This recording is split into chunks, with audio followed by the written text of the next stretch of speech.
Flaviano, bom, muito obrigada também mais uma vez, junto com a Carol aqui para estar batendo esse papo com a gente. Essa divisão de alas ali do governo Trump parece que já está me saindo bastante caro, né, para o próprio Donald Trump. Se a gente pegar, e aí eu quero resgatar um pouco aqui do que você trouxe da questão da crise dos títulos que a gente acompanhou desde a semana passada. Em Wall Street, inclusive, a preocupação tem sido persistente, né, desde a semana passada, quanto à possibilidade dos ativos americanos estarem perdendo agora a sua blindagem, que é histórica, inclusive, né? A gente está falando aqui de títulos, uma confiança nos títulos do Tesouro Americano, também na moeda do dólar como um porto seguro que sempre foi historicamente, seja em conflitos geopolíticos que a gente passou recentemente, pandemia por fim, a gente via isso, tinha isso muito concretizado há décadas. A gente está realmente perdendo essa blindagem que a gente tinha? Como que você avalia esse momento da reação dos mercados no mercado de treasuries e também, claro, em relação à moeda americana, como você mesmo mencionou, vem acumulando perdas de uma maneira que a gente já não via acontecer não consigo nem ter uma referência agora para poder a gente trazer aqui para a mesa. Tudo que acontece é muito novo. E parece já está custando muito caro. Então, como que você avalia essa leitura? Temos uma perda de blindagem nos ativos historicamente mais protegidos do mundo, que são os treasuries e o dólar nesse momento?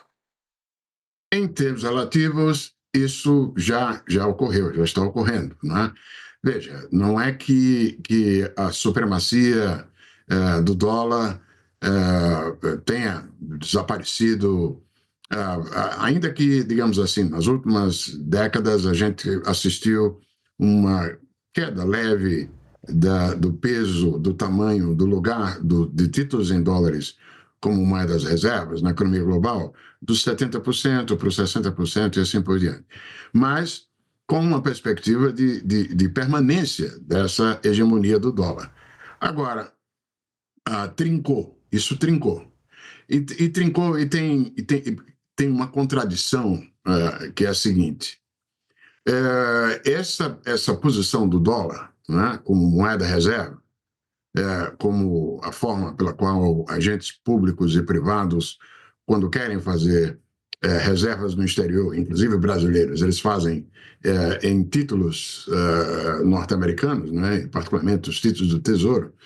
Isso é o que levou, ao longo de todas essas décadas, permitiu aquilo que o Giscard d'Estaing, antes de ser presidente da França e ainda quando ministro do Charles de Gaulle, chamou de privilégio exorbitante dos Estados Unidos. Minha mulher é francesa, tá? E eu sempre encho o saco dela dizendo que, no passado, pelo menos, os franceses tinham um pouquinho de inveja dos americanos, e isso é verdade no caso monetário. O de Gaulle pegava todo o dólar que recebia e trocava por ouro, né? Pois bem, o privilégio exorbitante do Giscard d'Estaing é o fato de que, se o resto do mundo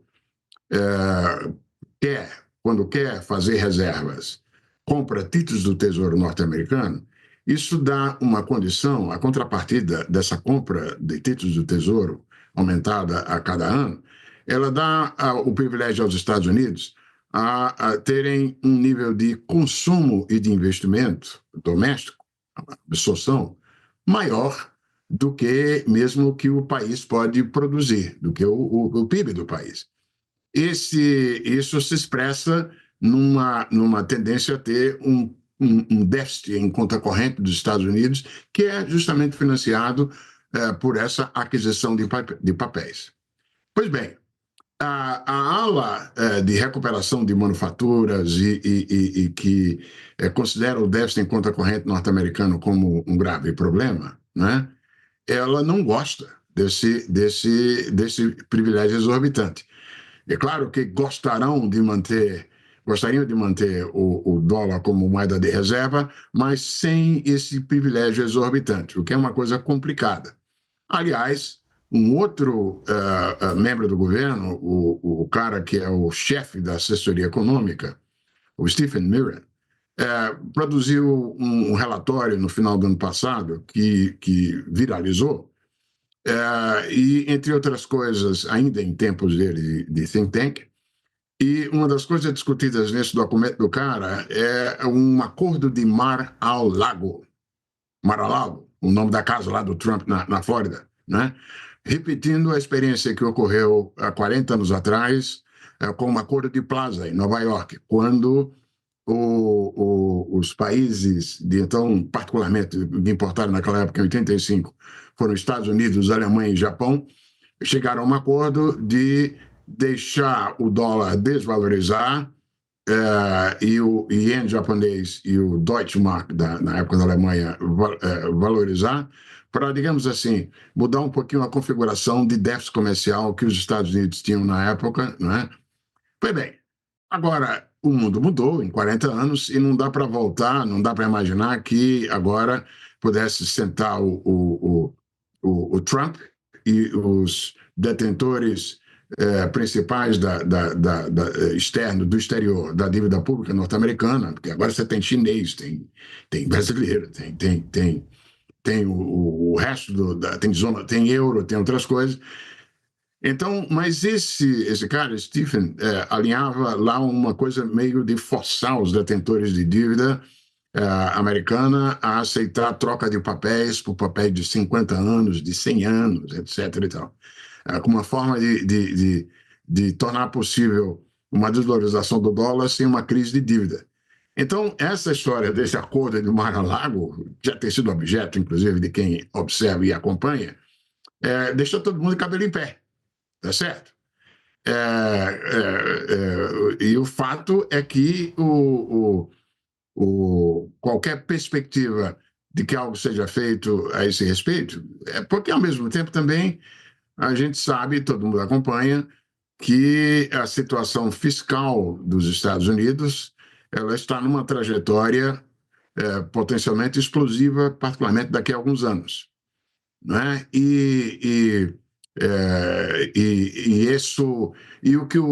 Esse é um outro lado da política do Trump que ninguém está realmente considerando que vai dar certo.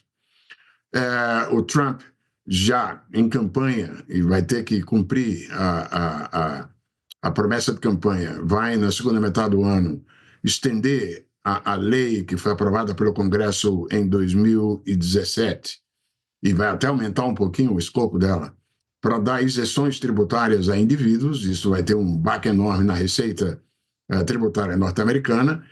E o Trump fica falando em compensar isso, primeiro, pela arrecadação com as tarifas, o que ninguém em sã consciência estima como algo possível, e pelo DOGE, e pelo programa de ajuste do Departamento de Eficiência Governamental, liderado pelo Musk, que está destruindo, desmontando o aparelho do Estado em várias áreas dos Estados Unidos, já demitiu 300 mil pessoas, e no início desse processo o Elon Musk falava em 2 trilhões de dólares de economia de gastos, depois passou para 1 trilhão, e, na verdade, a demissão de 300 mil pessoas deu, no máximo, uma redução de 100 bilhões ou 150 bilhões de dólares do orçamento. Então, tudo indica que o déficit público norte-americano vai explodir, né?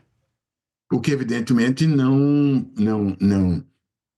conta favoravelmente no cálculo de risco de reter papéis públicos norte-americanos. Essa é uma questão subjacente e acompanhando toda essa história das tarifas e assim por diante.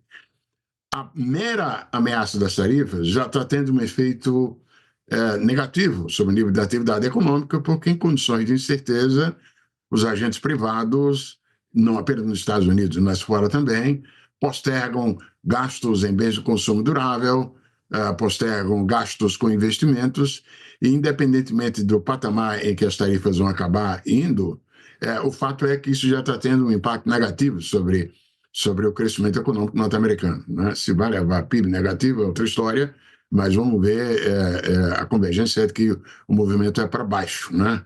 A combinação de choque de preços por conta de tarifas e mais desaceleração de crescimento.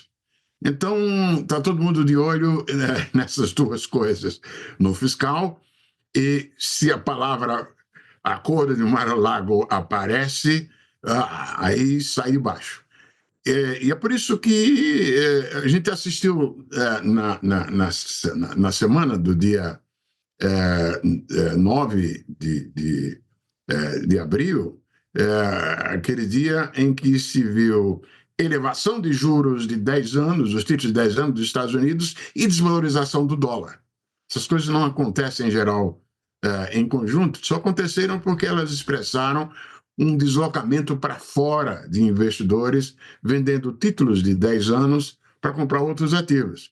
E não é por acaso que se assistiu, então, o preço do ouro subindo, né? E o preço dos títulos, dos títulos alemães. Os títulos. E como agora a Alemanha vai né, sai, por conta do que fez o Trump de anunciar à Europa que a Europa vai ter que se cuidar sozinha, e aí até a Alemanha aceitou, digamos, relaxar as restrições fiscais, e todo mundo está esperando um dinamismo via política fiscal da zona do euro, e com aumento de dívida da zona do euro, a gente vai ter, tentando finalizar a resposta à sua pergunta, um deslocamento dessa riqueza global, pelo menos em parte, de títulos em dólar para títulos em euro, supondo que ouro não seja uma, uma forma estável de reserva.